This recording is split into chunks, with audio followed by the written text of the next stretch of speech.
రేపు షూట్ మనం character fix అయిన తర్వాత ఇక రేపు షూట్ అంతా అయిపోయి ఫిక్స్ అయిన తర్వాత అప్పటికప్పుడు మార్చేసే సందర్భాలు కూడా ఉంటాయి కదా. ఈవెన్ ఏదో అంటే ప్రొడ్యూసర్ తరపు వాళ్ళు కొంత ప్రెజరు ఏదో సంథింగ్ సినిమా పాలిటిక్స్ ఉంటాయి కదా, వాటి వల్ల ఈ క్యారెక్టర్స్ మారిన సందర్భాలు ఏమైనా ఫేస్ చేశారా? అలాంటివి కూడా జరిగాయి. అంటే డేట్స్ ఇచ్చారు, పలానా అంటే పలానా లొకేషన్ మీకు షూట్ ఉంటుంది అని చెప్పి కూడా ఒక షూట్కి వెళ్తున్నాం అని ఒక 2-3 days ముందు మళ్ళీ ఫోన్ చేసి నేను ఫోన్ చేస్తాను, సార్ అదే లొకేషన్ చెప్పారు అన్నీ చెప్పారు మరి ఇంకా పేమెంట్ ఏం మాట్లాడలేదు అది ఇది అంటే అప్పుడు లేదండి వేరే క్యారెక్టర్ మీకు ఇద్దాం అనుకుంటున్నాం, ఆ క్యారెక్టర్ వేరే వాళ్ళు ఇదే. అలాంటివి కూడా జరిగాయి. అలాంటివి కూడా మరీ ఎక్కువ జరగలేదు, ఒక 3-4 movies అయితే జరిగాయి అలా కూడా జరిగాయి. కానీ అవన్నీ ఈ ఫ్లోలో ఏం కొట్టుకెళ్ళిపోతుంటాయి, మనకు అర్థమైపోయింది కదా స్టోరీ. ఎడిటింగ్లో ఎంత బాగా చేస్తేనే పోతున్నాయనంటే ఇంక ఇవి. సో ఫస్ట్ ఆడిషన్లో ఇది అవ్వాలి, ఆడిషన్లో సెలెక్ట్ అయ్యాక డేట్స్ ఇచ్చాక కూడా అక్కడ వరకు వెళ్తామో లేదు తెలియదు. 5 నెంబర్ 1 ఆడిషన్కి చాలా బాగా ప్రిపేర్ అయ్యి వెళ్ళాలి మేడం. ఆడిషన్కి వెళ్ళాం, సెలెక్ట్ అయ్యామా అమ్మయ్య అనుకోవచ్చు, ఆ రోజు వెళ్ళి బిర్యానీ తినొచ్చు హ్యాపీగా. కట్ చేస్తే మళ్ళీ ఆడిషన్ అయిపోయిన తర్వాత ఆ క్యారెక్టర్ మనం సెలెక్ట్ అయిన ఫోన్ చేస్తారు చూసారా, ఫోన్ చేశారు రమ్మన్నారు లొకేషన్కి, హ్యాపీ. ఓకే. లొకేషన్కి వెళ్ళిన తర్వాత మనం అనుకునేటట్టు మనం పెర్ఫామ్ చేసే స్కోప్ ఉండే డైలాగ్స్, కొన్ని వాటికి డైలాగ్స్ కూడా ఉండవు. ఆ క్యారెక్టర్ చెప్తారు కానీ అది అలాగుంటుంది ఇలాగుంటుంది ఈ సినిమాతో మీకు బ్రేక్ భయ్యా అని చెప్తారు, కానీ లొకేషన్కి వెళ్ళిన తర్వాత అంత స్టఫ్ ఉండదు అక్కడ. సో అక్కడికి వెళ్ళిన తర్వాత డైలాగ్స్ బాగానే పడుతున్నాయి, మంచి పని చేసినవరా, మంచి హీరోతో కాంబినేషన్ పడింది, ఇది 3rd పడింది ఓకే. 4th వచ్చేసరికి ఎడిటింగ్, మనం డబ్బింగ్ చెప్పడానికి వెళ్తాం కదా చూస్తాం, ఆ డబ్బింగ్ చెప్పిన వాడికి వెళ్ళినప్పుడు ఏదైతుందో అదే ఫైనల్ అవుట్పుట్. అంటే డబ్బింగ్ తర్వాత కూడా ఎడిటింగ్లో పోతాయి, అలాగైతే డిస్కో రాజు డబ్బింగ్ తర్వాతే పోయింది, బట్ స్టిల్ అప్పుడు మనకు ఒక ఇది ఉంటుంది, మ్యాక్స్ డబ్బింగ్ వరకు వెళ్తే ఇంక ఎడిటింగ్లో అస్సలు పోదు నాకు ధైర్యం. కట్ చేస్తే ఎన్ని సీన్స్ పోయాయి, అమ్మాయి అన్నీ ఉన్నాయి రా సీన్స్, కొంచెం హ్యాపీ. 4th 5th నేను చెప్పాను కదా డబ్బింగ్ అయిన తర్వాత కూడా ఎడిటింగ్లో పోద్దని, అది ఫైనల్ అవుట్పుట్ 70mm చూసినప్పుడు అమ్మాయ మన క్యారెక్టర్ వచ్చిందా లేదా అని అప్పుడు చూసుకోవాలి. ఈ 5 దాటాలి, ఈ 5 దాటిన తర్వాత సినిమా హిట్ అవ్వాలి. అది సినిమా హిట్ అవ్వలేదు అనుకో మనం ఎంత పెద్ద క్యారెక్టర్ చేసినా మళ్ళీ ఉపయోగం లేదు. క్యారెక్టర్ చేసినా కూడా దానివల్ల ఇంకొక చిన్న సినిమాలు, అబ్బా మీరు అంత పెద్ద సినిమాలో చేశారు, సినిమా ఆడకపోయినా మన పెర్ఫార్మెన్స్ బాగుంది, చిన్న సినిమాలు రావచ్చు, బట్ సినిమాలో క్యారెక్టర్ బాగుంది, సినిమా బ్లాక్ బస్టర్ అయిందంటే ఈ 10 years పడిన కష్టం మళ్ళీ ఇంకొక 10 years లైఫ్ మన సెట్. లేదు అని అంటే మళ్ళీ మెల్లిగా ఎద్దుల బండి తోలుకున్నట్టు మెల్లిగా వెళ్తూ ఉండాలి. Slow and study. చదువుకున్నారు, టాప్ కంపెనీలో జాబ్, అన్నీ వదిలేసి వచ్చారు, ఏంట్రా నాయన ఏం జరుగుతుంది, ఎందుకు వచ్చాం, ఎప్పుడు అనిపించలేదా? ఎప్పుడు అంటే ఎందుకు వచ్చాను జాబ్ వదిలేసాను అయితే ఫీల్ అవ్వలేదు. ఎందుకు అవ్వలేదు అంటే నాకు లిటరల్లీ జాబ్ ఇవన్నీ చేయడం ఇంట్రెస్ట్ లేదు. పొద్దున్న లేచి క్యారేజ్ పెట్టుకొని బ్యాగ్ వేసుకొని నాకు అస్సలు నచ్చదు మేడం అది, లిటరలీ. అంటే అది మళ్ళీ ఏదో కాలేజ్కి స్కూల్కి వెళ్తున్నట్టు ఉంటుంది, అక్కడికి వెళ్ళిన తర్వాత office atmosphere, so regular routine ఉంటుంది కదా అని నాకు లిటరల్లీ నచ్చదు అది. కానీ నాకు ఎక్కువ నచ్చింది ఏంటంటే ఫిల్మ్ ఇండస్ట్రీ ఒకటి, బిజినెస్ ఒకటి, ఈ 2 చాలా ఇష్టం. సో నేనేమనుకున్నానంటే ఈ 10 years ఇలాగ జరిగింది కాబట్టి నెక్స్ట్ ఏదైనా బిజినెస్ ప్లాన్ చేస్తే బెటర్, ఓన్లీ అంటే ఒక ఇన్కమ్ సోర్స్ లేకుండా ఇంకొక ఇన్కమ్ సోర్స్ కూడా పెట్టుకుంటే బెటర్ అనే థాట్లు అయితే చాలా వచ్చాయి. సో ప్రెసెంట్ దానికి ఇన్వెస్ట్మెంట్కి కొంచెం డబ్బులు సంపాదించాలి కదా, బట్ థాట్స్ అయితే చాలా ఉన్నాయి బిజినెస్ చేయాలి అని. అయితే జాబ్ వదిలేసానని ఎప్పటికీ ఫీల్ అవ్వలేదు, ఎందుకు అని అంటే నాకు ఆ జాబ్ వెళ్ళాలి ఇంట్రెస్ట్ అదైతే లేదు. డబ్బులు సంపాదించుకోవాలి అని అన్నారు, ఇప్పటి వరకు 25 ఫిలిమ్స్కి ఏమైనా? 25 ఫిలిమ్స్ కాదు మేడం, 25 ఫిలిమ్స్ కాదు, నార్మల్గా మనం అప్పుడు ఫన్ బకెట్ 2016 నుంచి 21 వరకు అయితే లైఫ్ అల్టిమేట్.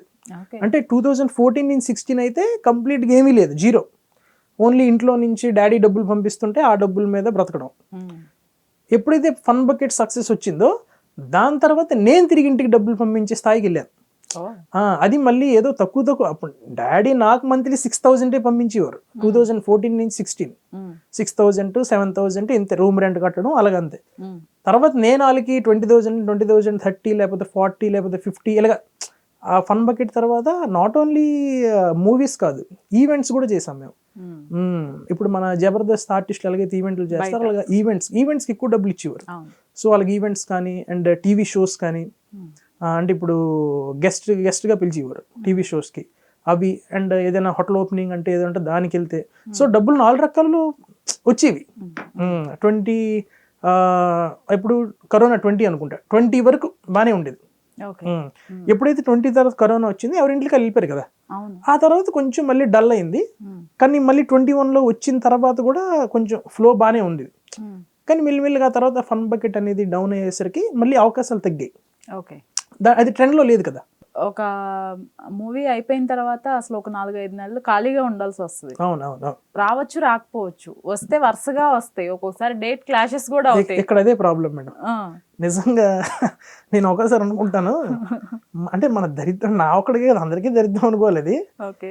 షూటింగ్ లేకపోతే 30 days షూట్ ఉండదు మేడం, ఖాళీగానే ఉంటాం. ఏదైనా షూట్ ఎవరైనా ఫోన్ చేసి మంచి క్యారెక్టర్, డేటు ఓకే, పేమెంట్ కూడా మనం అనుకున్నంత ఇస్తున్నారు, 15 days అండి మీరు బ్లాక్ చేసుకోవాలంటే ఇమ్మీడియట్గా ఇంకో సినిమా వాడు ఫోన్ చేస్తాడు. ఓకే. ఆ 1 to 15 days ఫస్ట్ నుంచి 15 వరకు ఉందండి మీకు అవుట్డోర్ అంటాడు ఒకడు. ఇమ్మీడియట్గా ఇంకో సినిమా నుంచి ఫోన్ చేసి భరత్ గారు మీరు 3rd నుంచి 10th వరకు అవైలబుల్ అంటాడు. ఈ ముందు నేను ఖాళీగా ఉన్న 30 రోజుల్లో ఎవడైనా పిలవచ్చు కదా. అదొక్కటి మాత్రం మైనస్ ఉంది, కానీ తప్పదు, అది అందరికీ ఉండే ప్రాబ్లమే అది. సో ఎప్పుడైతే ఈ ఫన్ బకెట్ నుంచి బయటకు వచ్చామో ఇంకా మూవీస్ కోసం మేమే ప్రయత్నించాం. ఫన్ బకెట్లో ఉన్నప్పుడు మూవీస్ ఆటోమేటిక్గా వచ్చాయి, కానీ బయటకు వచ్చిన తర్వాత దాని రికగ్నిషన్ తగ్గింది కదా, సో ట్రెండింగ్లో లేదు. సో మా అంతటి మేమే మూవీస్కి ఆడిషన్స్కి వెళ్ళడం, ఆడిషన్స్కి వెళ్తే మనోడు ఫన్ బకెట్లో చేస్తున్నాడని గుర్తుపట్టి ఆడిషన్ కొంచెం మనం భాగిస్తే దానివల్ల అవకాశాలు.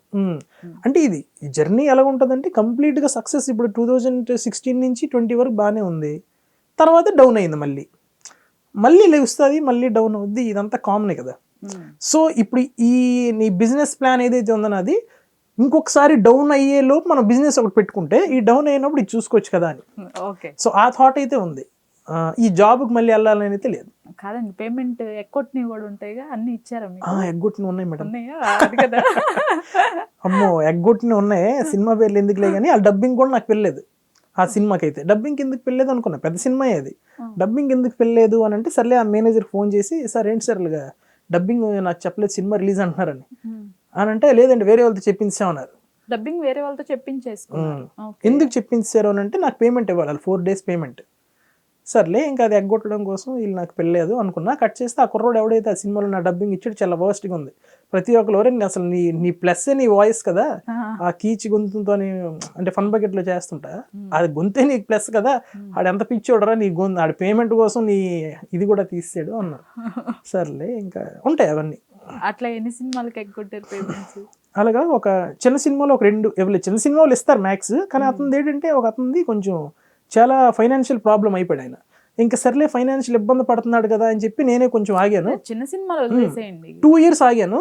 2 years ఆగిన తర్వాత ఒక మాట అడిగా ఏంటి అని, కట్ చేస్తే ఆయన లేవు మరి ఇంకా అని చెప్పాడు. సర్లే అని లైట్ తీసుకున్నా. కాకపోతే ఆయన ఏంటంటాడు లేదు అన్నాడు, కానీ ఆ 2 years తర్వాత మళ్ళీ ఆ సినిమా డబ్బింగ్ చెప్పలేను నేను, ఆ డబ్బింగ్ రా అంటాడు. అని అంటే సరే అన్న వస్తాను, అట్లీస్ట్ ఒక హాఫ్ అమౌంట్ నేను పే చెయ్యు, మొత్తం నేను అడగను అని అంటే లేదు అస్సలు డబ్బులు లేవు అది ఇది అన్నాడు. సర్లే అని చెప్పి లైట్ తీసుకుంటే కట్ చేస్తే ఆయన మళ్ళీ ఇంకొక సినిమా తీసాడు. మరి అప్పుడు చిన్న సినిమా పాపం అనుకుంటే ఆయన మళ్ళీ తిరిగి నాకు వేసాడు రైటర్ బాబు అనుకున్నాను నేనైతే. ఇంకా సర్లే ఉంటారు ఇలాంటివన్నీ కామన్ జరుగుతుంటాయి.